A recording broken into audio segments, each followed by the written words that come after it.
Life एक नई नज़र से इस टॉपिक पर मैं आप लोगों से कुछ चर्चा आज करने जा रहा हूँ और ये मेरे पिछले 20 सालों का एक्सपीरियंस है जो मैं आपके साथ शेयर करूँगा। लाइफ सुनने में एक छोटा सा शब्द दिखता है, लेकिन जैसे ही लाइफ शब्द आप सुनेंगे तो आपको बचपन से लेकर आज तक के हज़ारों चित्र आपके दिमाग में घूमने लगेंगे।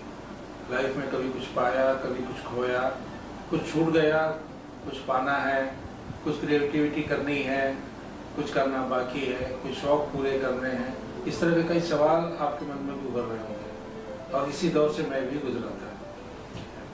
मैं जानता हूँ हमें से हर इंसान आपको मिलाकर एक बेहद ही खूबसूरत इंसान है और हर इंसान अपने लाइफ में सक्सेसफुल होना चाहता है, चाहे वो बिजनेस हो, चाहे वो पर्सनल रिलेशंस हो, नौकरी हो या और भी कुछ।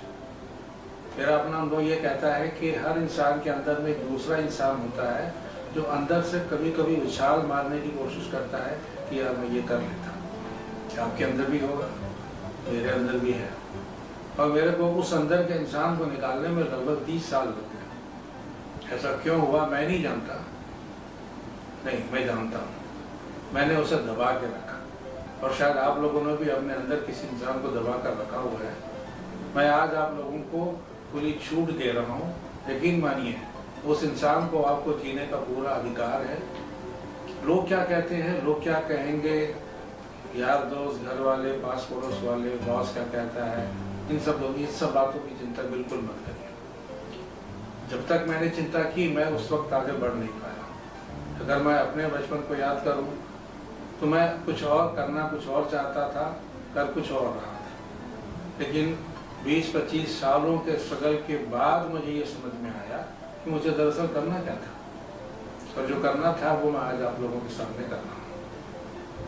मैं ये जानता हूँ कि हम दो तरह की ज़िंदगी नहीं जीते। हम घर के अंदर कुछ और, बॉस के सामने कुछ और, घर के अंदर कुछ और, बिजनेस में कुछ और। ऐसा कभी नहीं होता। हमारा एक व्यवहार, हमारा एक बिहेवियर जो घर के अंदर होता है उसका असर हमारे दूसरे कामों में भी दिखता ही है। मैं इसे ऐसे समझाता हूँ। अगर किसी आदमी, मैं मेरे अपने एक मित्र को जानता हूँ जो काफ़ी लेट लतीफ़ है और वो हर जगह लेट लतीफ़ होते हैं। वो चाहे शादी ब्याह में जाएँ, चाहे रेलवे स्टेशन पे जाएँ या किसी के बर्थडे पे जाएँ या इंटरव्यू पे जाएँ, वो हमेशा लेट लतीफ़ ही होते हैं और वो उस वजह से सभी लोगों को डिस्कम्फर्ट में रखते हैं। सबसे पहले मैं ये चाहूँगा कि हम अपनी उस एक चीज़ को ढूंढें कि हमारी एक अपनी कमज़ोरी खुद की क्या है। सवाल करना सीखें अपने आप से। सबसे पहले लोगों से सवाल तो हम न जाने कितने कर चुके हैं। पहले सबसे पहले अपने आप से सवाल करना सीखें कि मैं लाइफ में चाहता क्या हूँ, मैं कौन हूँ, मुझे क्या करना है लाइफ में आगे। आने वाले समय में मैं आप लोगों को कुछ ऐसी हल्की फुल्की टिप्स दूंगा कि जहाँ पर आपको लगेगा कि यार ये तो बहुत आसान है। जी हाँ, ये वाकई बहुत आसान है। हम अपने अंदर छिपे हुए उस क्रिएटिव इंसान को दबा कर बैठे हुए हैं सिर्फ इसलिए कि लोग न जाने क्या कहेंगे। मैं जानता हूँ कि लॉकडाउन के समय में कई लोगों ने तरह तरह की क्रिएटिविटी की है। किसी ने खाना बनाना सीख लिया, किसी ने पेंटिंग करना सीख लिया, किसी ने गाना गाना सीख लिया और यूट्यूब पर न जाने कहाँ कहाँ कितने लोगों ने अपने उस क्रिएशन को दिखाया भी। लेकिन आप मुझे बताइए, अगर आप उनमें से एक हैं और आप बहुत लकी हैं कि आपने उस क्रिएशन को कंटिन्यू किया, लेकिन मैं जितनों को जानता हूँ उन्होंने सिर्फ सिवाय टाइम पास के, महज टाइम पास के अलावा उसको और कुछ नहीं किया। यही वो इंसान था जो आपके अंदर उछाल मार रहा था। और ऐसे कई एग्जाम्पल आपके आसपास होंगे जहाँ पर आपने देखा होगा कि जिस काम को हम समझते हैं कि ये काफ़ी छोटा है, इसे कौन कर सकता है, इसे करने से क्या मिलेगा। मैं आपको ऐसे कई एग्जाम्पल आने वाले समय में दिखाऊंगा कि जहाँ पर आपके अंदर जो चीज़ चल रही है वहीं से आप बहुत बड़े इंसान बन सकते हो। बहुत बड़े इंसान न भी अगर बने तो कम से कम सेटिस्फाइड इंसान तो बन ही सकते हैं। आपके अंदर एक कलाकार भी है जो गाना गा सकता है। आपके अंदर एक संगीत प्रेमी भी है जो संगीत सुनना चाहता है। कितने दिन हुए आपको, आपने बहुत अच्छा गाना सुना? कितने दिन हो गए आपको कि आपने बहुत अच्छा जोक किसी को सुनाया हो या आपने कहीं कुछ हंसी मजाक की? दरअसल आज इंसान हंसी मजाक करना भी भूल गया। अच्छा, मैं ये बता दूं कि मेरे दो और साथी भी हैं जो बहुत शर्मीले हैं, उनका नाम सदामी और बदामी है। वो यहाँ आना नहीं चाहते, बहुत शर्मीले हैं, लेकिन मुझसे कई तरह के सवाल पूछते रहते हैं। अब मुझसे कहते हैं आप लोगों को ये बता दीजिए, आप लोगों को वो बता दीजिए।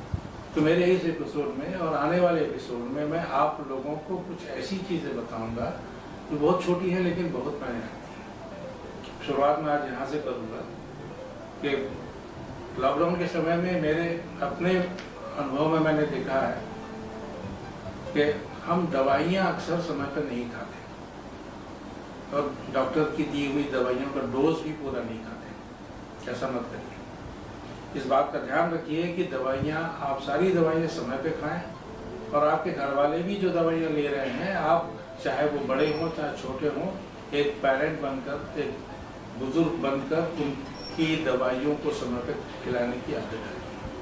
हम अक्सर क्या करते हैं, डॉक्टर ने 4 दिन की दवाइयाँ दी, 2 दिन में अच्छा लगता है, हम दवाइयाँ छोड़ देते हैं। अभी जाकर तुरंत देखिए आपके घर में शेल्फ पे दवाइयाँ पड़ी हैं। तो इस बात का ध्यान रखिए कि दवाइयों का डोज पूरा लीजिए। कौन सी दवाइयाँ लेते हैं, किस पैथी का लेते हैं, इस बात पर मैं कोई चर्चा नहीं करूँगा, लेकिन दवाइयाँ पूरी लीजिए। हमारी लाइफ, हमारी हेल्थ हमारे लिए बहुत ज़रूरी है और हमारे साथ साथ हमारे फैमिली वालों के लिए भी बहुत ज़रूरी है। प्लीज़ इस बात का ध्यान रखिए। मैंने कहा था गाने बजाने की बात, संगीत की बात, मैं खुद एक संगीत प्रेमी हूँ। मुझे गाने बजाने का बहुत शौक बचपन में था। अब सोच रहा हूँ धीरे धीरे उस शौक को पाला जाए और आप भी करिए। अगर आपको ऐसा लगता है कि आप ऐसा कर सकते हैं, समय निकालिए, अपने आप के लिए समय निकालिए, बहुत खुश होंगे आप खुश होंगे तो आपके आसपास का वातावरण भी खुश रहेगा, लोग आपसे खुश होंगे। एक टिप और बता दूं, जाते जाते मैं गाने जब सुनता हूँ तो मैं गाने में सेलेक्टिव नहीं रहता। मुझे जो गाना अचानक याद आता है मैं तुरंत कहीं से ढूंढ ढांड के उस गाने को सुन लेता हूँ। गाने की क्वालिटी के बारे में मैं थोड़ा सा अलर्ट रखता हूँ, लेकिन मैं हर बार अपने याद के अलावा मुझे याद आया एक गाना आपको जरूर सुनाऊंगा। हो सकता है आपका मन प्रसन्न हो जाए। तो जाते जाते मैं आपको ये बता दूं कि मेरा जो एक पसंदीदा गाना जो मैं अक्सर सुनता हूँ वो है देवानंद की फिल्म महल, जो अभी रिसेंट बीच में उन्होंने बनाई थी 70-80 के दशक में। महल फिल्म का गाना, उसे जरूर सुन लीजिएगा। देवानंद और आशा पारेख का वो गाना था जो मुझे काफ़ी पसंद है। आप भी सुनिएगा, आपको अच्छा लगेगा। गाने के बोल हैं, ये दुनिया वाले पूछेंगे मुलाकात हुई क्या बात हुई। ये दुनिया वाले पूछेंगे मुलाकात हुई क्या बात हुई। गाने को सुनिए, बहुत मजा आएगा। और जाते जाते मैं बता दूं, हाँ, ये मेरे बाजू में जो शताबी बैठा है ना, वो मेरे को इशारा करके कह रहा है कि अगली बार आपको क्या बताना है। अगले एपिसोड में मैं आपको ये बताऊंगा कि मुर्गियां आपको उड़ना नहीं सिखा सकती। ये मेरा टॉपिक है, मुर्गियां आपको उड़ना नहीं सिखा सकती।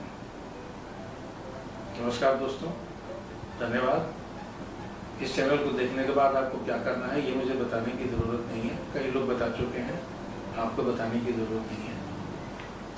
थैंक यू दोस्तों, मिलते हैं अगली बार, देखते हैं लाइफ एक नई नज़र से।